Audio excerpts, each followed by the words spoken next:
sure? Yeah. Okay. Let me take me a sip of this. We're talking about Pelican Bay? Pelican Bay. Okay. Can you tell us a little bit yes, about I Pelican Bay? can. I would be more than glad to share that with you. Well, my first experience with Pelican Bay was in 1988. I was in Folsom State Prison, which is New Folsom.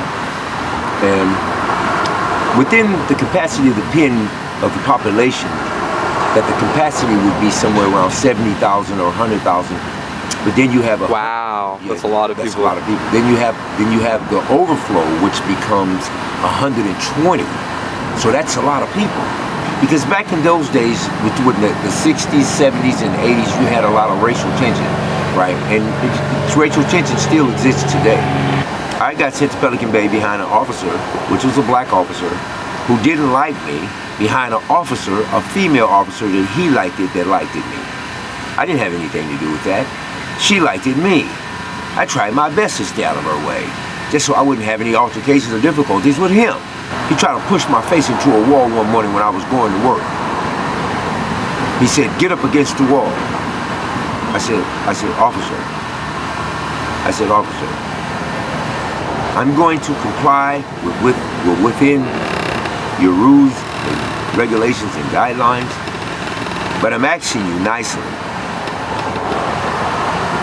Please do not handle me rough." This officer took it upon himself with vindictiveness. Use the bathroom. Go ahead. Go ahead. Come on out here. This was back in 1988. I had 13 years to do on a a case of a mistaken identification. Mistaken identification takes place in a lot of cases, but nevertheless, the court turns a blind eye to that.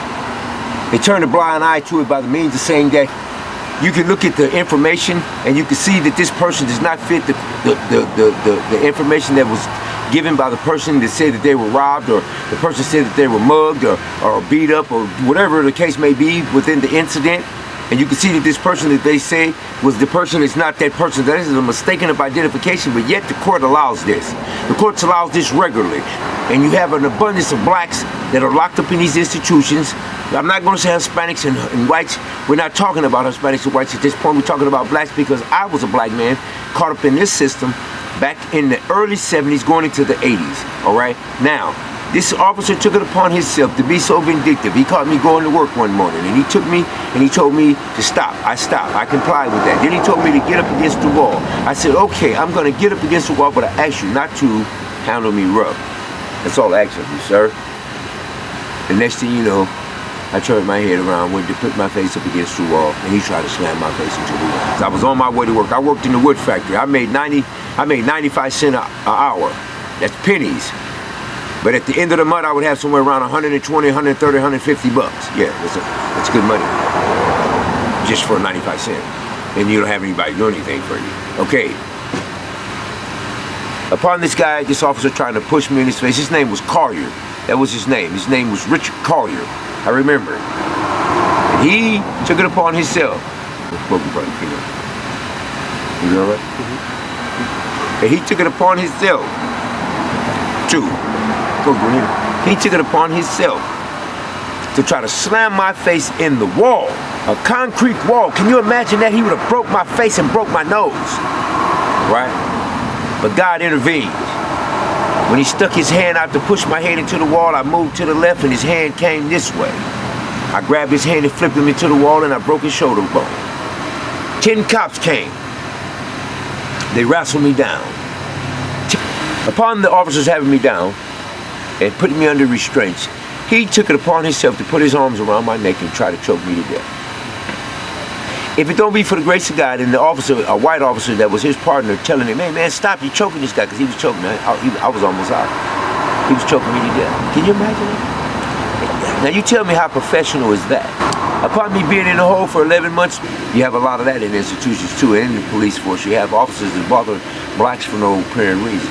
Let me just say this about Pelican Bay for starters. Pelican Bay is not a pen. It's not an institution. It is like a state penitentiary that has been revised and well-versed and keeping some of the most hardest criminals locked away for years. You have some of the most notorious killers in Pelican Bay. You had a guy there that killed a friend of mine. He killed him. His name was Tennessee. When you have no good COs, crooked COs, what they do is they straddle the fence. Straddling the fence means you're supposed to be representing the law. So there's no room for crookedness, because why? You have a shield. Your shield is to withhold the law. To what? Serve and protect. But you're not doing that. What you're doing is you're causing people to lose their lives who are black. And you're treating them like some gladiator. Someone's going to get killed. Maybe one person, maybe two persons, maybe three persons. But nevertheless, it never should have happened. It never should have occurred, because California taxpayers pay these COs enough money to make sure that they do their job adequately. In regards to what they're doing, they had a big scandal in Pelican Bay. It was behind the prison officials who were allowing the officers to submit inmates and causing the inmates to lose their lives. They were putting their lives in danger. I lived there for 20-something years, almost 30 years. The time that was given to me, because you had crooked judges, because I was black and I was a Muslim, that they took it upon themselves that when they got ready to sentence me, that they sentenced me beyond compare. They sentenced me to a multitude of time that only constituted a county lid, which is 9 months in the county jail. You do the math. Wow.